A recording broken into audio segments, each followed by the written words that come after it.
Saudações, meus queridos helenistas.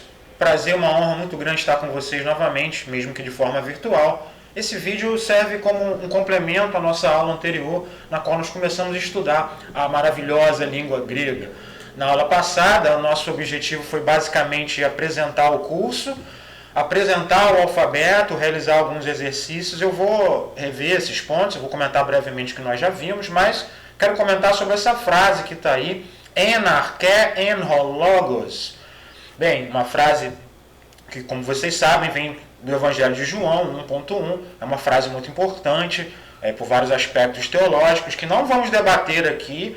Quero apenas esclarecer que toda aula eu levo um handout, uma lista com os tópicos a serem abordados, algumas passagens, fundamentais sobre os assuntos que nós vamos discutir, e todo handout, toda folhinha dessa abre como epígrafe, epígrafes essas que são extraídas das mais diversas fontes da cultura grega, da língua grega, E eu começo com essa aqui do Novo Testamento, justamente porque a maioria dos meus alunos aqui nesse curso de grego tem um interesse específico, como eu também tenho um interesse específico, além de outras áreas, no Novo Testamento, e no momento eu tenho interesse no Evangelho de João.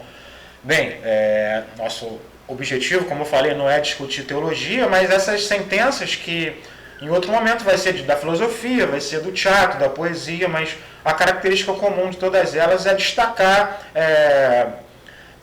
determinados aspectos sobre a linguagem, sobre o domínio da língua, a importância de dominar a linguagem. Bem, en arché en ho logos, poderíamos traduzir simplesmente como no princípio havia o logos. Bem, eu não traduzi aqui a palavra logos justamente porque ela tem diversas acepções. Provavelmente vocês já devem ter ouvido essa sentença, já devem ter lido, aliás, essa sentença pela tradução mais corrente aqui no Brasil, que é a tradução do Almeida. No Almeida está mais ou menos assim: no princípio era o verbo. A palavra verbo em grego, o termo grego para verbo, mais propriamente, mais especificamente, é rema, conforme está aí embaixo, no canto esquerdo aí do vídeo. E a palavra que designa nome poderia ser ônoma, incluindo aí nos nomes substantivos, adjetivos e assim por diante. O termo logos tem uma acepção bem mais ampla, significa bem mais coisas do que os significados específicos aí de rema, verbo, e de ônoma. Logos pode ser proposição, sentença, linguagem, discurso, inteligência, razão e vários outros sentidos aí semelhantes a esses. Mas não quer dizer que a tradução do Almeida está errada, está correta de um ponto de vista teológico, e a gente pode recorrer aqui a uma fórmula, a um conceito da filosofia medieval, um especial de Tomás de Aquino, segundo o qual Deus é ato puro, Deus é causa de si mesmo.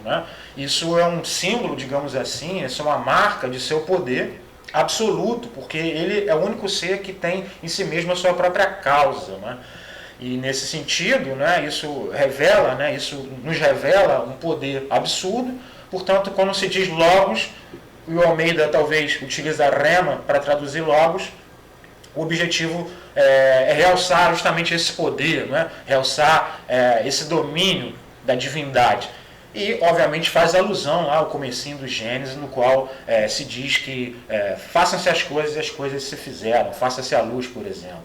Bem, nosso interesse não é ir tão longe na discussão dessa passagem, mas ela serve basicamente no sentido mais pedestre, ela nos atende aqui no sentido bem mais usual. No princípio era o logos, no princípio era a razão, no princípio era a linguagem. Então, estamos tratando aqui de linguagem, de língua grega, e o princípio basicamente é esse. Então, essas epígrafes funcionam aí para estimular para meus alunos aí, para vocês perceberem que nós chegaremos no fim do curso, provavelmente, à leitura dessas passagens aí diretamente. Pois bem, foi só esse comentário aí para aguçar nossa curiosidade. Distribuir para vocês também um comecinho, com o vocabulário do Evangelho de João, especial prólogo. Depois a gente conversa sobre isso lá nos nossos encontros síncronos. Eu vou falar qual é o meu interesse específico nesse semestre no estudo de João, especialmente no prólogo. Bem, vamos prosseguir. O que nós fizemos? Vamos relembrar aqui. Nós fizemos uma apresentação na aula passada da proposta do curso. Eu agradeci, inclusive, ao programa de pós-graduação em Filosofia e Ensino, na figura do professor Rafael Barbosa, pelo convite, um convite que muito me honra. E eu prometi fazer de tudo para que o curso funcionasse da melhor maneira possível. Então, nessa aula anterior, nós conversamos rapidamente sobre o método, né? O método que vai ser utilizado é o Aprendendo Grego, é um método considerado inovador, na medida que ele incorpora a experiência do ensino das línguas modernas, ele incorpora essa experiência para o ensino das línguas clássicas, em especial, nesse caso aqui, para o grego, né? Bem, a ideia desse método é fazer com que o aluno, logo no começo, comece a ler textos gregos, né? Na verdade, o vocabulário é grego, mas a sintaxe, a ordem das palavras é mais próxima das nossas línguas, tá bom? E pouco a pouco a gramática vai aparecendo, né? A ideia é não começar sobrecarregando na gramática, a ideia é fazer com que o leitor, dominando o alfabeto, com a ajuda de um vocabulário já selecionado, a ideia é fazer com que o estudante comece a traduzir determinados textos com a ajuda desse vocabulário, textos adaptados, e pouco a pouco os aspectos importantes do ponto de vista gramatical vão sendo destacados, vão sendo expostos ali, na medida em que os textos vão se tornando mais complexos, né? Então é um método muito bom, muita gente critica, né? Nenhum método é completamente perfeito, todo método ele sempre é interessante em complemento a outros métodos, né? Um bom estudante não vai utilizar apenas esse método, em determinado momento a gente parte para outras fontes, para outras metodologias, é sempre bom diversificar a forma, né, como nós aprendemos qualquer coisa, né? Pois bem, esse método, essa coleção, ela tem outros desdobramentos. Em língua portuguesa a gente tem o Mundo de Atenas, não é? E é um texto, uma compilação de diversos textos que procuram dar conta, que procuram familiarizar o estudante com diversos aspectos da cultura grega, da cultura helênica. Esse tem disponível em português, é muito interessante, inclusive no próprio, retornando aqui, né, no próprio Aprendendo Grego, há excertos, há determinadas seleções de textos que vêm aqui, foram extraídos aqui do Mundo de Atenas. Então recomendo, quem quiser se aprofundar um pouco mais na cultura grega, aliás, preciso ressaltar, meus queridos helenistas, que dominar uma língua não é trocar a palavrinha, não é meramente estabelecer uma correlação entre palavras do idioma estrangeiro para o nosso idioma, é muito mais do que isso, né? É também dominar uma cultura, entender como funciona aquela cultura de maneira mais ampla possível e como ela se reflete na sua linguagem. Pois bem, fica essa recomendação, faz parte do método aí esse livro O Mundo de Atenas. E a gente tem outros dois que não foram traduzidos ainda para português. Espera-se, né? O objetivo é que após chegar ao fim do Aprendendo Grego, o estudante vai estar apto a ler textos, por exemplo, da epopeia, textos da época, de Homero, de Hesíodo. Então esse volume aí, O Mundo dos Heróis, traz passagens importantes da época grega, não é? E também, como a maioria dos meus alunos aqui tem um interesse mais específico no Novo Testamento, há também um desdobramento desse método que consiste em passagens selecionadas de diversos livros aí do Novo Testamento, tá bom? A ideia é que, terminando o Aprendendo Grego, repito, qualquer um, se fizer bem, se o professor for bom, né, e se os alunos se dedicarem, vai ser capaz de ler no original esses textos. Pois bem, falamos sobre isso e em seguida toda a aula basicamente consistiu em uma apresentação do alfabeto, o som, né, do alfabeto, as composições das letras, algumas letras, alguns fonemas que não tem paralelos em língua portuguesa, a questão das vogais longas e breves, da pontuação, enfim. A aula foi basicamente para dominar o alfabeto, eu não vou voltar a isso aqui agora. Se vocês quiserem eu posso gravar um vídeo também, ou a gente discute mais um pouquinho sobre isso, sobre o alfabeto, no nosso próximo encontro síncrono, ok? Bem, como um exercício para uma melhor fixação do domínio do alfabeto, eu passei alguns exercícios de transliteração, e aqui fica apenas um pouquinho dessas palavras, eu acho que eu passei mais, eu não lembro agora. O exercício de transliteração, ele consiste basicamente, eu ofereço uma lista de palavras gregas, mas grafadas com o alfabeto romano, e a tarefa de vocês vai ser, a tarefa de vocês, eu acho que vocês já fizeram provavelmente, a tarefa seria transpor, transliterar essas palavras para o seu alfabeto original grego. Então, essa é a tarefa. Se quiser eu passo mais exercícios sobre isso, mas isso aqui funciona basicamente como um meio, como um exercício mesmo, para que a gente possa fixar melhor o alfabeto. Dominado o alfabeto, ou seja, quando o estudante for capaz de ler, né, pelo menos enunciar, não digo entender ainda, mas for capaz de ler, de enunciar o texto grego, o exercício de transliteração ele pode ser abandonado, assim como a gente pode lançar fora uma escada depois de chegar no telhado, conforme lá o exemplo do Wittgenstein. Bem, continuando, e aí o que eu pedi? Uma vez dominado o alfabeto, o desafio seria que vocês, com a ajuda desse vocabulário, tentassem, tivessem a coragem, a ousadia, não é, de tentar traduzir já esse texto. E basicamente quase nada, do ponto de vista gramatical, foi falado, e a ideia é que vocês observem o próprio movimento da língua, o movimento, né, da sonoridade da língua grega, da sua musicalidade, da combinação das palavras. Então era o desafio, com a ajuda do alfabeto, vocês conseguirem aí traduzir. Bem, espero que vocês tenham pelo menos tentado até o fim, não importa se está correta ou não a tradução, importa que vocês tenham tentado. E tudo que eu vou falar daqui para frente nesse vídeo, pressupõe que vocês já tenham feito, já tenham tentado fazer essa tradução. Se você, meu querido amigo, minha querida amiga, não traduziu ainda, então para o vídeo aqui, por favor, não continue, volta lá e traduz.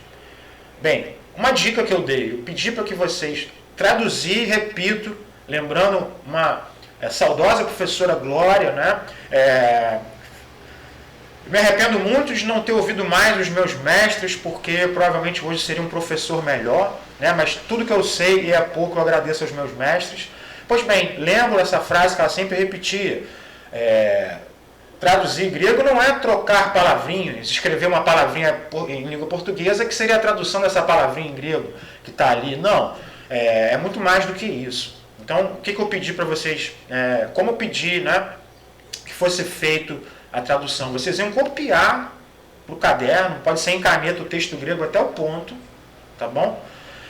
Iam deixar um espaço de algumas linhas correspondentes a esse texto, depois iam copiar outra parte do texto grego até o ponto, sucessivamente até ter todo o texto ali com espaços embaixo correspondentes para vocês introduzirem a tradução de vocês. E aí com o lápis vocês vão colocar a tradução embaixo. Assim é a melhor maneira de manter organizado, de apagar, de a gente corrigir. E a gente vai escrever, eu recomendo que vocês escrevam em cima das palavrinhas informações sobre as palavras, sobre conjugação, sobre declinação, e a gente vai ver daqui a pouco, mas não o significado dos termos. Bem, é uma dica, cada um faz como achar melhor, era pelo menos assim que eu fazia, para que eu pudesse assimilar melhor e separar melhor diversos aspectos envolvidos aí no processo de tradução. Pois bem, vocês traduziram, só para quem traduziu, vamos continuar. Eu vou destacar agora o que seria mais importante, logo depois do domínio do alfabeto, o que seria mais importante para o estudante que está iniciando aí no maravilhoso reino helênico, por assim dizer. Bem, perdão, né? Antes de passar a esse ponto, que é o ponto mais importante depois do domínio do alfabeto, é preciso relembrar alguns termos técnicos da gramática que provavelmente vocês conhecem. E no nosso processo de tradução, nosso processo de análise dos textos, nós vamos recorrer em diversos momentos a esses conceitos básicos. O método não sobrecarrega, ele vai pouco a pouco, a cada sessão de texto traduzido, ele vai introduzindo alguns aspectos.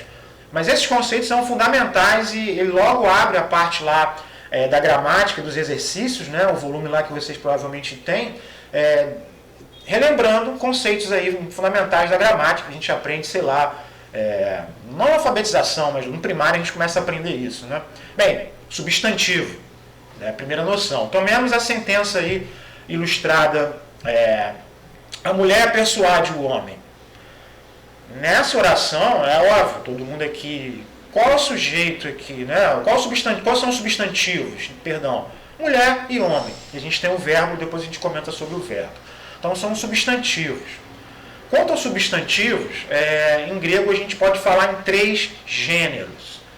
Queridos amigos e amigas, não devemos associar gênero ao conceito de macho, fêmea ou coisas. Há diversas exceções, não é? Mas os substantivos em grego, isso que é importante marcar, se apresentam em 3 gêneros: masculino, feminino e neutro. Tá bom? Isso é importante, a gente vai destacar isso depois. Bem, outro par de conceitos interessantes que estão associados é verbo e oração. No mesmo exemplo dado, a mulher persuade o homem, termo, né, a expressão persuade é um verbo. E é um verbo na forma finita. O que é um verbo na forma finita? É um verbo que tem um sujeito, tem um tempo e tem um modo. E, portanto, o conceito de oração está ligado ao conceito de verbo nas formas finitas. E aí eu já dou uma dica, né? O mais importante na tradução é o verbo. Em toda sentença grega, né? E daqui para frente isso vai ser cada vez mais importante, sobretudo quando começarmos a lidar com textos originais gregos.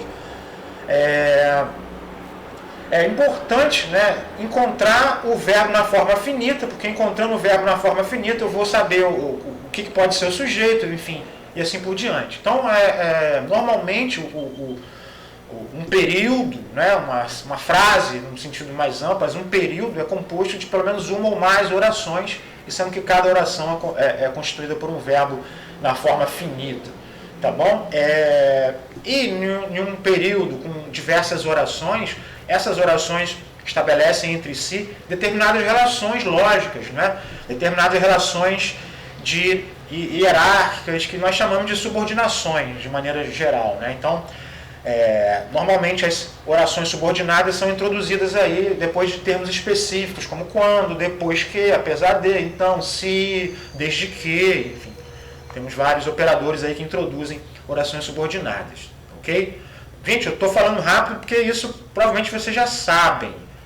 No nosso encontro simples nós podemos esmiuçar um pouco melhor com outros exemplos, ok? E por fim a gente tem o artigo definido, né? No mesmo exemplo, a mulher persuade o homem, o a e o o são artigos, né? O artigo definido feminino a, o artigo definido masculino o.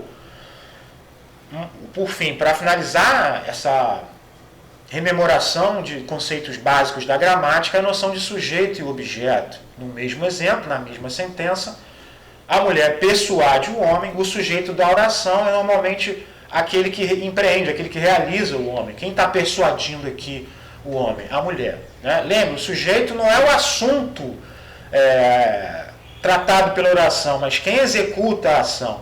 E, por fim, o objeto direto é aquele que sofre a ação, não é? Que recebe a ação do verbo, e no caso aí é o homem. Ok, dê uma olhada nisso, relembrem, mas eu acho que aqui, no ponto que vocês estão da trajetória acadêmica de vocês, escolar de vocês já sabem isso, estão careca de saber. Desculpa por me repetir aqui, falando coisas que vocês estão careca de... Bem, careca estou eu, né? Eu fiquei assim estudando grego. Bem... Agora sim vem o aspecto mais importante depois do domínio do alfabeto, que é o pulo do gato, enfim, que é o grande macete, a grande coisa que tem que ser dominada logo de cara. Em grego não é a posição, aliás, o grego é uma língua declinada, né? Então nas línguas declinadas não é, o latim também é uma língua declinada. Nas línguas declinadas não é a posição de um termo na frase, na oração, que determina a sua função, mas a forma dessa palavra. Cada palavra, sobretudo substantivos, adjetivos também, sofrem modificações no seu finalzinho, nem sempre no finalzinho, mas por enquanto só no finalzinho, e essas modificações no finalzinho nós chamamos de declinação, e elas indicam qual é a função dessa palavra, desse termo na sentença. Função de respeito ao quê? O que é sujeito? O que é objeto? Vamos ficar só com esses dois pares de termos gramaticais por enquanto, que são os únicos que aparecem aí nas primeiras lições, tá bom? Então, significa o que, meus amigos e minhas amigas? Toda frase você vai ter que analisar primeiro antes de traduzir. Justamente para você identificar o que é o sujeito, o que é o objeto, o que são outras coisas, né? Que termos exercem outras funções. Bem, vamos exemplificar nessa primeira linha aí, a expressão grega, né? Eu vou ler e a tradução está embaixo. Regine peitei ton anthropon. Vou ler a outra. Ten ginaika peitei ho anthropos. Bem, observem que na ordem das palavras, a ordem basicamente é a mesma. Aqui a gente tem regine, na outra aqui do lado a gente tem ten ginaika. Portanto, o termo guiné, regné é a mulher, ten ginaika é a mulher. Porém, no primeiro caso, como aparece aqui Guiné, aparece dessa maneira porque nessa sentença essa palavra está exercendo a função de sujeito, aquele que executa a ação. E, por outro lado, ton anthropon, o homem, aqui, esse finalzinho, nesse on aqui, indica que ele exerce a função de objeto direto. Portanto, a tradução aqui da primeira frase, né, regné peitei ton anthropon, é simplesmente a mulher persuade o homem. Já na outra frase, apesar da ordem ser a mesma, notemos que o finzinho das palavras se modifica. Então aqui na sentença ten ginaika peitem ho anthropos, apesar da ordem ser essa, qual é a ordem? A mulher persuade o homem. A tradução correta é o homem persuade a mulher. Por quê? Porque o termo ho anthropos, né? Essa terminação homem com sigma, os, indica que ele exerce a função de sujeito. Okay? Então, em grego, as outras linhas, né, trazem outros exemplos que procuram esclarecer a mesma coisa. Que coisa? Em grego e em latim também, não é a posição da palavra na sentença que determina a sua função, mas a forma dessa palavra. Os mesmos exemplos aí, talvez seria ocioso, né, desnecessário repetir, mas vamos fazer isso. Ho anthropos poiei ton logon. O homem faz o discurso. E aqui a gente tem a outra. Ho logos poiei ton anthropon. O discurso faz o homem. Notem que aqui na primeira, aqui, não é, do lado de cá, ho anthropos, o homem, exerce a função de sujeito, e aqui novamente ton anthropon, né? Aqui do lado de cá exerce a função de objeto, e o mesmo para o termo logos. E aí, deixa eu sair da frente aqui, exemplos que vêm já da primeira sessão, no primeiro texto que vocês traduzem, né? Ho regestratos, horá ton xenóthemi. Regestratus, vê xenótenes. E do outro lado aqui já se inverte. Notem a modificação, né? Ho xenóthemes, horá ton regestraton. E aqui, mais uma vez, não vou repetir, mas os termos sofrem modificações conforme ele é sujeito, conforme ele é objeto direto. Okay? Então, esse é o pulo do gato, isso é o que vocês têm que dominar. Isso significa que vocês devem necessariamente, no processo de tradução de cada sentença, analisar essa sentença como um todo, com atenção para a modificação, para as terminações de cada palavra. Tá bom? Bem, prosseguindo, isso significa também que, tomemos o exemplo aí, eu estivesse em sala de aula, se a gente estivesse no encontro síncrono, eu ia pedir para vocês traduzirem a primeira. Ton logon ho anthropos poiei. Qual a tradução? Traduzam aí mentalmente, enquanto assistem esse vídeo. Ok, já traduziram? Ho anthropos poiei ton logon. Na segunda linha. Na terceira, poiei ton logon ho anthropos.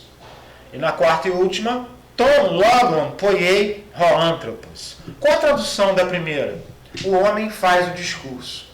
Qual a tradução da segunda? O homem faz o discurso. Qual a tradução da terceira, queridos helenistas? O homem faz o discurso. Você já deve adivinhar, né? Desculpa, mas a última também tem o mesmo sentido. O homem faz o discurso.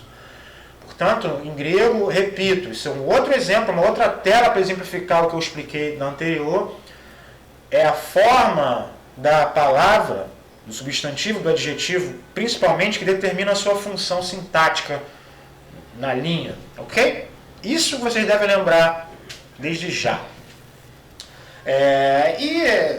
Conforme a gente vai estudando, nós vamos ver que há basicamente 5, ou digamos assim 4, vamos ficar com 4 casos, né? Para cada função sintática, há modificações específicas que as palavras, né, os substantivos e os adjetivos vão seguir. Né? Então, a noção de caso, né, diz respeito a essas alterações, né? E diz respeito também à função que as palavras que receberam essas alterações estão exercendo em cada sentença. Bem, a ideia é ir com bastante calma. Na primeira sessão, o que a gente tem que dominar já nas primeiras 2 lições são os 2 casos principais, digamos assim. O caso nominativo, o caso do sujeito, e o caso acusativo, que é o caso do objeto. Tomemos aí esses 2 exemplos, né? Regné peitei ton anthropon. Regné significa sujeito, né? Quando o termo regné está grafado, aparece dessa maneira porque ele é sujeito. Quando ele é objeto direto, é ten gnaika. Objeto direto nós chamamos de acusativo. E o nominativo diz respeito ao sujeito. Da mesma forma em relação ao termo anthropos, né? Ho anthropos tem esse ômicron sigma, termina com os, porque ele é nominativo, ele é sujeito. E ton anthropon termina com ômicron ni, com on, porque ele é acusativo. Né? Então, essas modificações, né, conforme os casos, nós chamamos de declinação. Bem, deixa eu voltar aqui. Isso talvez pode consistir em uma certa dificuldade no começo, porque basicamente nós temos que dominar o padrão, né? Nós temos que dominar as declinações. Como é que isso funciona? Nós temos que dominar as modificações que cada palavra vai sofrer em cada caso. Então, é preciso aprender, portanto, a declinar. E existem 3 padrões grandes de declinação, primeira, segunda e terceira, mas não esqueçam isso, não vamos sobrecarregar na gramática. Né? Ninguém aprende uma língua, sobretudo a língua materna, na infância, aprendendo primeiro a gramática. Né? Nós nos encontramos, nós somos lançados em um domínio cultural, no qual temos que dominar a língua observando o seu funcionamento e tentando, em base em tentativa e erro. Né? Pois bem, a gramática vai surgindo pouco a pouco. Por hora, a gente tem que entender basicamente isso, né, que os casos dizem respeito a essas modificações e cada uma delas exprime, né, tem um valor e indica a função sintática na frase. Bem, isso a gente vai ter que decorar, não há muito outro jeito. Né? Isso pode parecer difícil no começo, mas não é. Em grego há uma vantagem em relação ao latim, isso nos leva ao segundo ponto aqui, não é? Não é necessário, pelo menos no começo, não é necessário, aliás, em muitos casos, dominar completamente as 3 declinações. Ou seja, não é necessário dominar os padrões conforme as palavras se modificam, os substantivos e os adjetivos se modificam, conforme os 3 grandes padrões, e dentro desses 3 grandes padrões, a primeira, a segunda e a terceira declinações, há modelos diferentes ali dentro, conforme a raiz da palavra, blá, blá, blá. Isso não é importante agora, mas não sei se vocês sabem, né? Em latim não há o artigo, não há essa clássica, não existe artigo definido em latim. Portanto, em latim, é mais importante do que no grego dominar as declinações como um todo dos substantivos e dos adjetivos.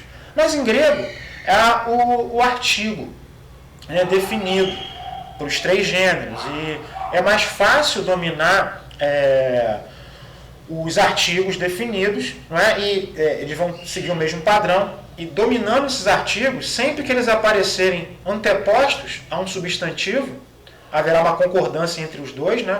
O artigo sempre vai concordar com o substantivo ao qual ele está associado, mesmo que, enfim, a gente não tenha decorado ainda como se declina um determinado substantivo, nós, né, já dominamos o artigo, então nós vamos identificar qual é o caso, qual a função que aquele substantivo está exercendo na frase. Bem, o que eu quero dizer, queridos amigos, é que é necessário decorar os artigos. Depois eu vou falar mais coisas, né? Então a gente tem aí os artigos, em primeiro lugar, o artigo definido masculino, né? Gente, não sei se vocês estão ouvindo, né? O vizinho tem uma criancinha linda aqui, e ela está brincando aqui no corredor, não sei se vocês estão ouvindo, né? Eu estou achando barato, fica até mais divertida a aula. Espero que não esteja atrapalhando a concentração de vocês, ok? Pois bem, estamos falando aqui do artigo masculino, então é imprescindível nesse momento decorar, decorem, quem quer aprender grego, decora o artigo logo agora. Quem não quiser, vai ser mais difícil, é melhor talvez desistir, né? Lembrem, queridos amigos, do ponto de vista etimológico, decorar é saber algo decor, não é? Segundo o latim, algo decoração.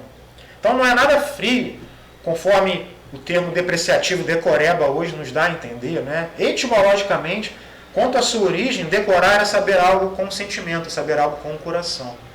Portanto, é necessário decorar os artigos. Então, o artigo definido masculino, a gente tem aí algumas tabelas, né? No singular e no plural, e em cada caso, como ele vai se modificar. Não é? Então, como é que eu fiz isso quando eu estudei grego? Eu andava com umas fichinhas, eu andava muito de bicicleta, vocês devem perceber que eu gosto muito de bicicleta, eu gosto de filosofia, eu gosto de grego também. E eu andava sempre com umas fichinhas, eu ia para o trabalho, eu ia andar de bicicleta, eu colava ela ali para decorar, e depois você decora. Né? Então, o artigo masculino, ro, tom, tu, to. Singular, nominativo, acusativo, genitivo, dativo.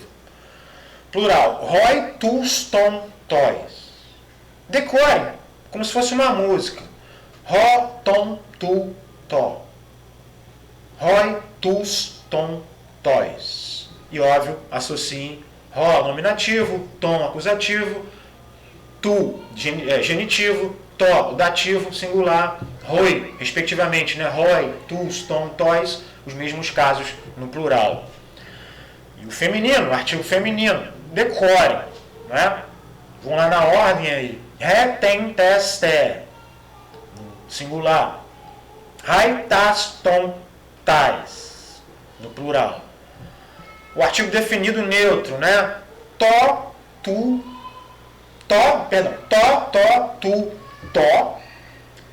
tá, tom, tois. Lembrem, percebam que o artigo definido, no nominativo e no acusativo, ele tem a mesma forma, tanto no singular como no plural. Professor, como é que eu vou identificar na hora? Bem, o contexto da sentença você vai saber o que está ali funcionando como cada coisa, mas vamos... Deixa eu sair aqui da frente. O que é importante, gente? Decorando o artigo, sempre que ele aparecer anteposto a um substantivo, eu já vou saber o caso. Ou seja, qual a função sintática que o substantivo que vem junto com ele está. Vou saber também qual é o gênero, se é masculino, feminino ou neutro. E vou saber também o número, se está no singular ou no plural. Então, o método fala, eu repito aqui, é essencial aprender essas formas agora. E aprender essas formas é simplesmente, no momento, decorar. E conforme a gente vai ver nos textos, né, nós vamos ver as funções que eles exercem conforme eles vão aparecendo nos textos. Ok? Essa é a proposta do método. Então, não é o momento a gente sobrecarregar com gramática, eu espero que eu não esteja fazendo isso nesse momento. Então, a gente já está chegando ao fim da aula, né? Já apresentei isso. Então, é importante, né, prestar muita atenção aí no princípio de concordância, né? Então, eu percebo aí, os artigos estão marcados, né? Ro, rapsodos, bainei. Não vou traduzir. Traduzam aí mentalmente enquanto assistem esse vídeo, né? Ro, rapsodos, bainei. Ro, o artigo definido aqui, no nominativo singular já me diz em que caso está também o substantivo rapsodos que acompanha. Aqui embaixo, toploion estin en Bizâncio. O artigo definido neutro aqui já me diz que o substantivo ploion é neutro, está no singular. E, enfim, exerce uma determinada função aqui. Por fim, a gente tem aqui a ocorrência de 3 artigos, né? Nesse último exemplo. Hoi naute, horossi, ten gen kai ton rhapsodon. Então a gente tem aqui hoi naute, o hoi, não é? O hoi, já me indica aqui em que caso, em que número, em que gênero, né, tá a palavra naute. E aqui o ten, né? Esse artigo definido que está anteposto aqui ao termo gen, terra, não é? Daí Gaia, enfim, ten gen. O ten aqui me diz que gen, enfim, está no acusativo, é um termo, me diz também o gênero, me diz também o número, está no singular, é no feminino e assim por diante. Por fim, o ton aqui, rhapsodon, me diz que rhapsodon, o substantivo, o rapsodo, o poeta, está no acusativo, que ele está no singular e ele é masculino também. Então, é fundamental dominar nesse momento, para a primeira lição e para a segunda lição, os artigos, ok? Então, isso vocês precisam fazer já era para ter feito essa semana. Infelizmente, não tivemos aquela aula por conta lá dos trâmites legais, enfim, da onde eu estou ministrando esse curso aqui, nesse momento. Pois bem, então, como a gente teve essa interrupção, como eu já apresentei aqui por meio desse vídeo, coisas que eu ia falar no nosso segundo encontro síncrono que não ocorreu, eu peço, né, vamos mudar um pouco a programação. Vocês já traduziram, eu espero que vocês já tenham traduzido a primeira sessão, e agora vocês vão traduzir a segunda sessão, a 1B, e na próxima aula nós vamos traduzir juntos.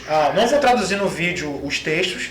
Então, na próxima aula, nosso próximo encontro síncrono, vocês vão traduzir o 1, 2, vamos traduzir juntos, vamos corrigir. E se a gente conseguir, enfim, chegar ao final da sessão 1B, essa que está aqui na tela, aí a gente vai destacar outros aspectos gramaticais prescritos aí pelo método, tá bom? Bem, espero que não tenha sido maçante, espero que tenha sido esclarecedor esse vídeo. Agradeço de verdade a paciência. Se você ouviu até aqui, dá um like aí, se inscreva no meu canal. Beijo grande no coração de todos vocês helenistas. Se você não estudou grego ainda, entre em contato, a gente pode conversar, uma língua maravilhosa, uma língua, enfim, que, antes de tudo, nos ajuda a dominar a nossa própria língua. Um abraço, até a próxima, tchau.